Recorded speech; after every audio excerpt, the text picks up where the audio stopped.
शिवसेना बाला साहेब Thackeray Jammu and Kashmir इकाई ने corona महामारी में जान गंवाने वाले के परिवार वालों के लिए आर्थिक सहायता, मुफ्त शिक्षा सहित हर संभव मदद करने की मांग की। प्रदेश अध्यक्ष मनीष साहनी ने प्रधानमंत्री नरेंद्र मोदी और जम्मू कश्मीर के उपराज्यपाल मनोज सिन्हा से अपील की कि कोरोना महामारी से जान गंवाने वाले परिवारों एवं विशेष रूप से अनाथ बच्चों के लिए वित्तीय सहायता के साथ मुफ्त शिक्षा दी जाए। कोरोना की दूसरी लहर के चलते जिस तरीके से प्रदेश सरकार ने लॉकडाउन लगाया है, उसकी वजह से रोजमर्रा के काम करने वाले दिहाड़ीदार मजदूर अपने परिवार के साथ भूखे मरने की कगार पर पहुंच गए हैं। अगर जल्द इनकी कोई मदद नहीं की गई तो कोरोना से तो ये बच जाएंगे, परंतु भूखे पेट ही मर जाएंगे। जम्मू कश्मीर में कोरोना संक्रमण के मामले तेजी के साथ बढ़ रहे हैं। हर दिन अब 4000 से अधिक संक्रमण के मामले सामने आ रहे हैं। लेकिन एक तथ्य ये भी है कि जिन जिलों में कोरोना वैक्सीन का टीकाकरण कम हुआ है, वहां पर कोरोना वायरस के मामले सबसे अधिक आ रहे हैं। श्रीनगर जिला इसमें सबसे आगे है।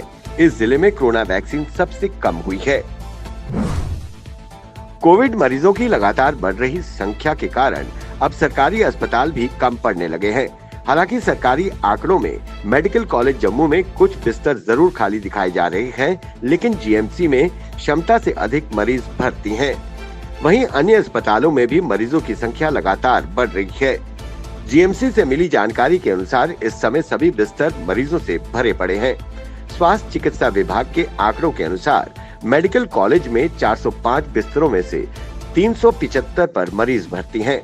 वहीं आईसीयू के 87 में से 85 पर मरीज भर्ती हैं और हर दिन के साथ आंकड़ा बढ़ता जा रहा है। अखनूर के सीमावर्ती क्षेत्र परगवाल में गेहूं की मंडी का उद्घाटन किया गया। इस मौके पर तहसीलदार इम्तियाज अहमद, आईएफसी के अधिकारी व एग्रीकल्चर विभाग के अधिकारी मौजूद थे। वहीं इस दौरान आईएफसी अधिकारियों का कहना था कि इस मंडी से किसानों को बहुत ज्यादा फायदा होगा। यहाँ 1975 रुपए क्विंटल गेहूं के दाम दिए जा रहे हैं। इससे किसानों की आमदनी बढ़ेगी।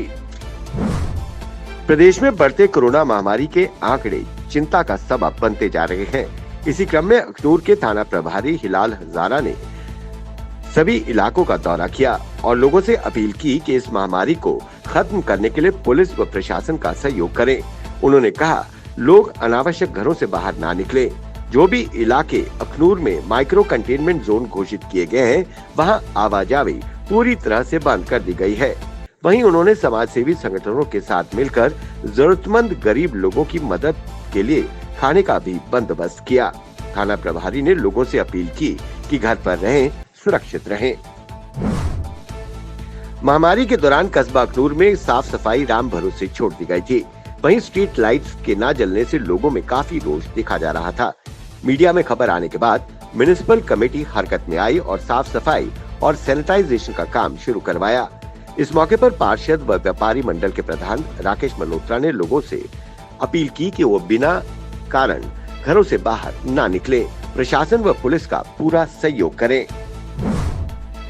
देश में कोरोना वायरस की दूसरी लहर का कहर जारी है।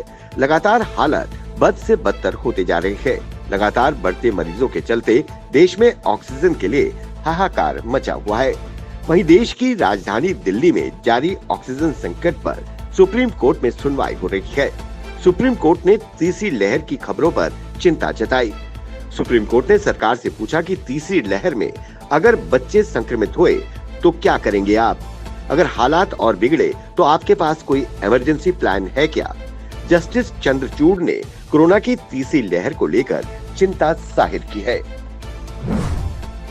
उत्तरी कश्मीर जिले के बांदीपुरा में आशा वर्कर्स द्वारा प्राइमरी हेल्थ सेंटर अष्टांगू के बाहर अपनी मांगों को लेकर प्रशासन के खिलाफ नारेबाजी कर विरोध प्रदर्शन किया।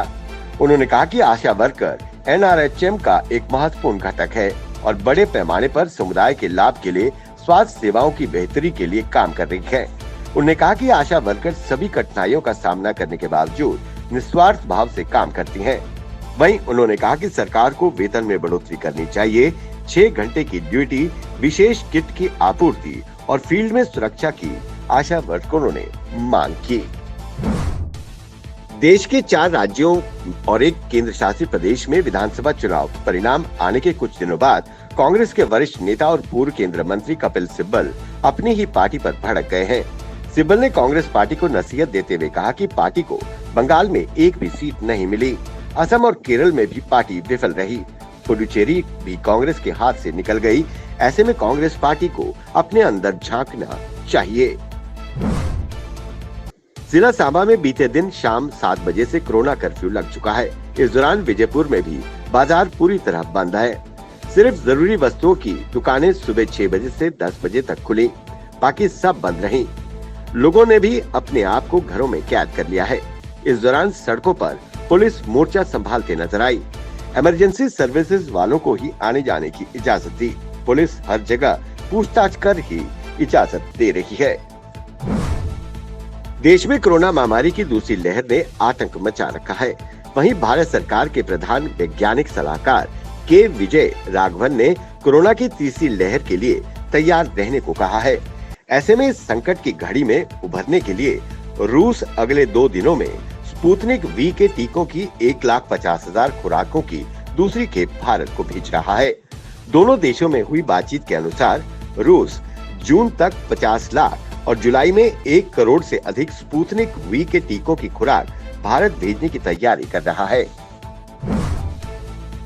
जम्मू कश्मीर में कोरोना के बढ़ते मामले चिंता का सबब बन रहे हैं। खासकर श्रीनगर में कोरोना संक्रमितों का आंकड़ा बढ़ रहा है। आम लोग व दुकानदार लापरवाह होते जा रहे हैं। इसी को देखते हुए सरकार और सख्त कदम उठा रही है। वहीं कई दुकानदारों और लोगों को लॉकडाउन का बेवजह उल्लंघन करने पर श्रीनगर में एग्जीक्यूटिव मजिस्ट्रेट ने सख्त कार्रवाई की।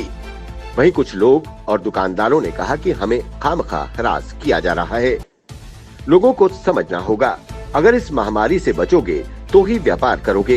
प्रशासन का लोग सहयोग करें, खुद भी इस महामारी से बचें और औरों को भी बचाएं। देश में कोरोना की दूसरी लहर का कहर जारी है। ऑक्सीजन के लिए देश लंबी लंबी सांसें ले रहा है, तड़प रहा है। वहीं इस विपदा की घड़ी में जिला अस्पताल रियासी से ऑक्सीजन सिलेंडरों को प्राइवेट अस्पताल SMVD करक्याल शिफ्ट किया जा रहा है, जिसका लोगों ने नारेबाजी लगाकर विरोध प्रदर्शन किया। लोगों ने कहा कि स्वास्थ्य विभाग रियासी लोगों के विश्वास को धोखा दे रहा है। कल यहाँ कोई इमरजेंसी हुई तो उसका जिम्मेदार कौन होगा?